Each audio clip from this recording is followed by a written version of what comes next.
Yeah, so what I was trying to say to you, Keith, unfortunately, a lot of people in this country, and I'm a convert to Islam, I wasn't born into a Muslim family. Like on my way down today, because I'm travelling with my bag, a lot of people are sincerely scared of me. Yes? Yeah. For example, I get on a tube and a bus, and the tube is packed, and there's a spare seat next to me here on this side, and there's a spare seat on that side. Now, what I was saying, that it's sad that every day from 9/11 up until present day, you've seen images of Muslims. You see us every day on the TV, Muslims blowing up with that. But if you ask a non-Muslim, the word Muslim, what does it mean? They won't be able to tell you. If you ask them, what does the word Islam mean? They don't know.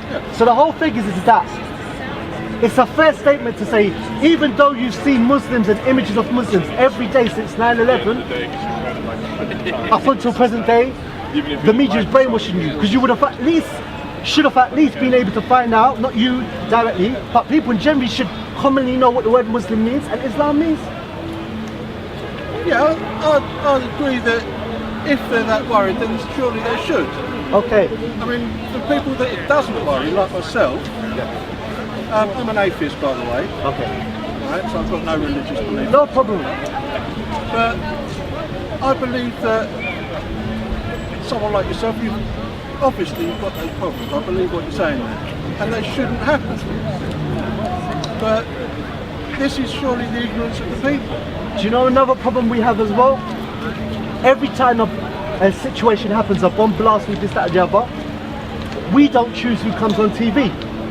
So what will happen? Someone will come on TV, for example, like Anjem Chowdhury, yes, and he has a beard like me, he wears a clothing like me, but no one chose him. I know thousands of Muslims, none of us agree with what he says, yes? So Anjem Chowdhury, I don't know who chose him, but every time something happens, Channel 4 news him, ITV news him, all the channels news him. Now, how did he become the spokesman for us? Because you would think that a spokesman for Muslims has a large following, yes? You would have thought so. But Anjem Chowdhury doesn't even have a mosque.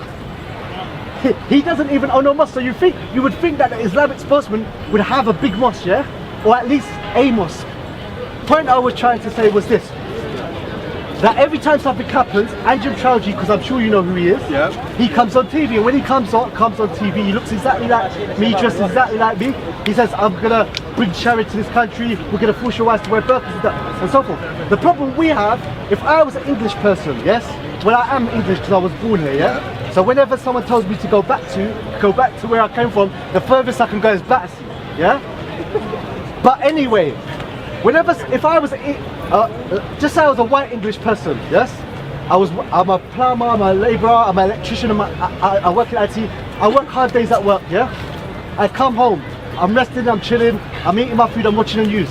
Then this bearded guy comes on and says, I'm going to bring Sharia to this country, I'm going to force you guys to become burqa, I'm going to kill you kuffar, yeah? I would be angry too, yes? Yeah. The problem is, who chooses to let him go on TV? Now the whole thing is that, so what happens, these bombs go off, then they bring this person on TV.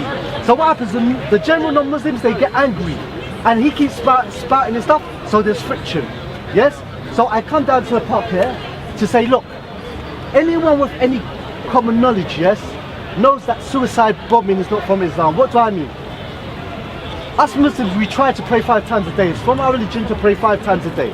And if you know anything about Muslims, not just Muslims, Jews, Christians, we don't believe in things like tattoos. Now I'm not talking to non-Muslims there because you don't believe in God and so forth.